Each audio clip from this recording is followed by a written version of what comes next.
सो hello दोस्तों, welcome back to this channel. तो mathematical physics के और एक इंपॉर्टेंट टॉपिक में आपका बहुत बहुत स्वागत है।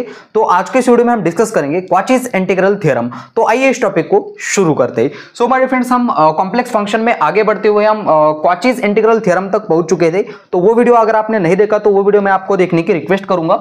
तो आज हम देख लेते हैं extension of Cauchy's integral theorem. तो सबसे पहले यहाँ मेरे पास उसका स्टेटमेंट है एंड उसके बाद उसका हम प्रूफ देखेंगे। तो ठीक है, तो ये मेरे पास कुछ इस तरीके से स्टेटमेंट्स हमने लिख कर रखा है। तो ये स्टेटमेंट समझ लेते हैं पहले क्या कह रहा है। Let us close counter C contain another close counter C1। हमारे पास एक कोई क्लोज काउंटर है एंड उसके अंदर एक क्लोज काउंटर है जिसको हमने नाम दे दिया है C1 and function f of z B analytic every point lying in the ring shaped domain bounded by C and C1। Then तो इस केसेस में हमारे पास जो फॉर्मूला होता है वो कुछ इस तरीके से आएगा। C f of z dz equal to integration over closed counter C1 और यहां आएगा f of z dz।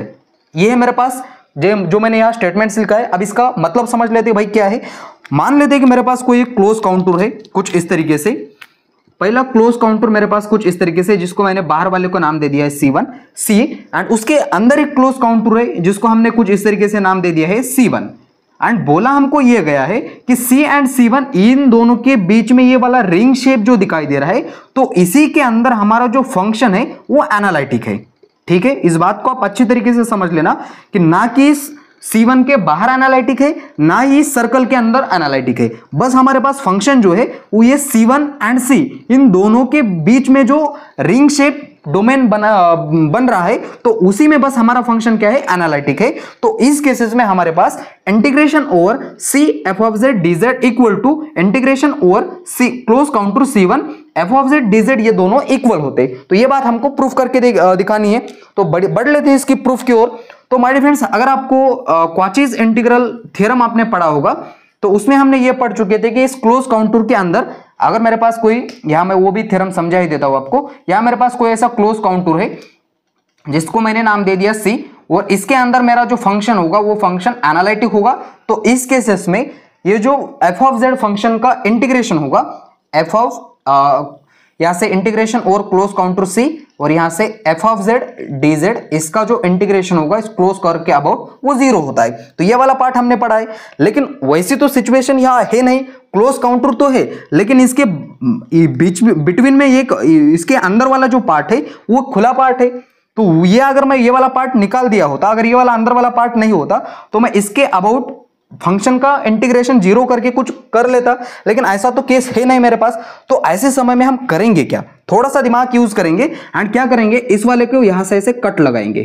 ठीक है, और ये कट बहुत ही छोटा लगाएंगे, इतना छोटा कि वो एक्सटेंड करेगा किसकी ओर, 0 की तरफ। ठीक है, 0 के बराबर, नजदीक 0 के बराबर होगा, इतना छोटा होगा। अच्छा, अब अगर देख पा रहे होगे आप ध्यान से, तो यहां से मैंने ऐसा कट लगाया तो ये वाला एक जो शेप है ये क्या है, रिंग शेप बनाई दे रहा है, ऐसे क्लोज काउंटर दिखाई दे रहा है और इसी के अंदर तो हमारा फंक्शन एनालिटिक है। अब काम बन सकता है, अब हम यूज कर सकते हैं किसका, क्वाचीज इंटीग्रल थ्योरम का। सो मैं इसको पहले तो नामकरण कर लेता हूं इसका। ठीक है, इस पॉइंट को नाम दे देता हूं। इस वाले पॉइंट को मैंने नाम दे दिया A और यहां नाम दे दिया B, यहां दे दिया C और यहां दे दिया D और यहां दे दिया E F G H और यहां से इस वाले पॉइंट को दे देता हूं I।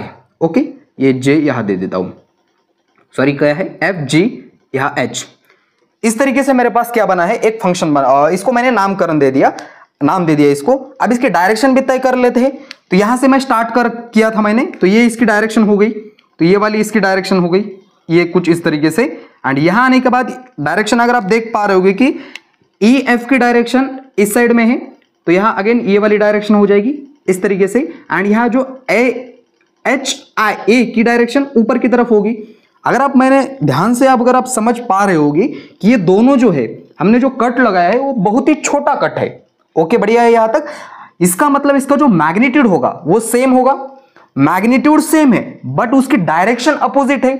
इसका मतलब ये दोनों इक्वल हो जाएगी, बस यहां एक माइनस का साइन आएगा जो कि बताएगा कि उसकी डायरेक्शन अपोजिट है। बहुत बढ़िया है यहां तक।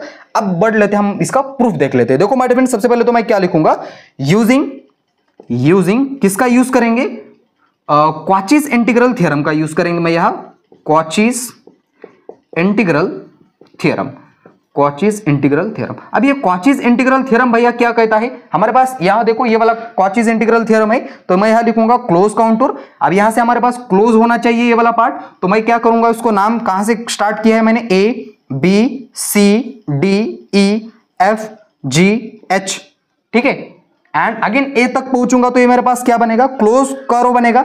और क्लोज कर्व के अंदर जो हमारा इंटीग्रेशन होगा एफ ऑफ जेड का, वो डी जेड इक्वल टू ये 0 के बराबर होगा। अच्छा है यहां तक।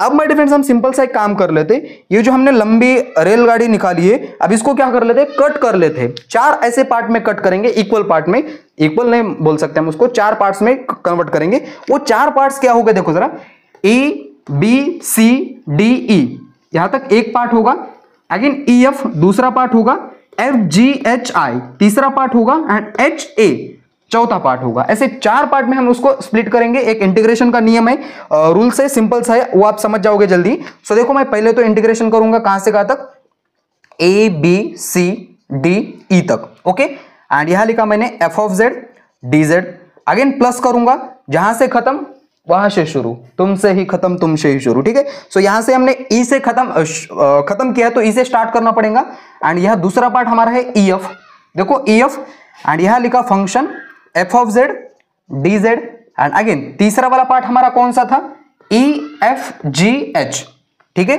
सो अब एफ से खत्म किया तो एफ से स्टार्ट करना पड़ेगा, एफ जी एच, अब यहां से क्या हो गया यार, ई एफ जी एच, और यहां में आई लिखना चाहिए था, ठीक है, सॉरी, तो यहां मैंने लिखा आई, ओके।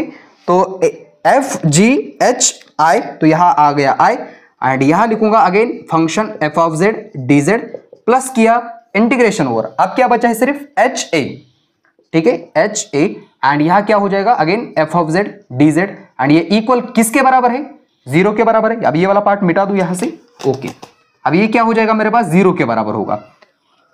अब इसके बाद क्या क्या किया जा सकता है, देखो जरा, इसको और इसको देखो, इसको थोड़ी सी अच्छी नजर से देखो, प्यार से देखो उसको भैया, क्या हो सकते हैं वो जरा सोचो।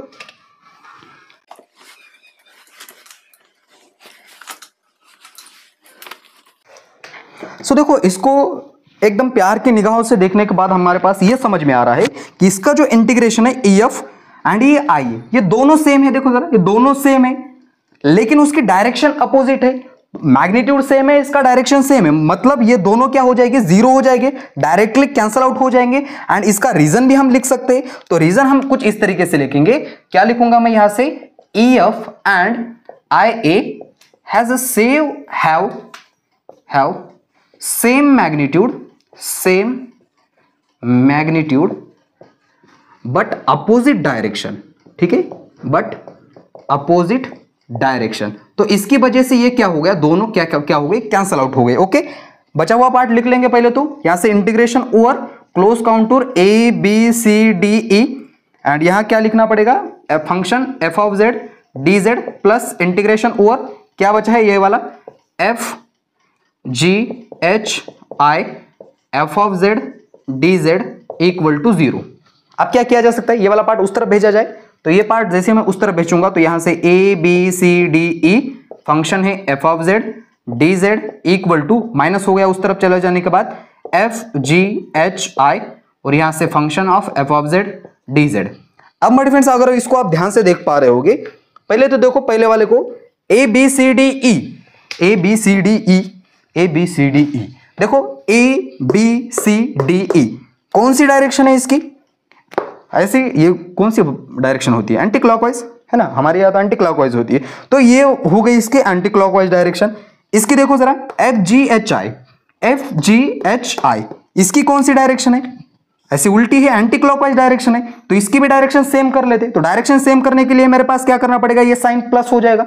जैसे मैं इसको चेंज कर दूंगा, तो मैं इसको चेंज करने के बाद मेरे पास ये कुछ इस तरीके से बनेगा, integration over A B C D E function f of z d z, minus का प्लस हो गया, एंड ये इसकी direction change, I H F I H G F, यहां तो आ गई जी एफ, कहां से कहीं ना तो कहीं ना तो आ गई, ठीक है। यहां से लिखा मैंने f of z d Z.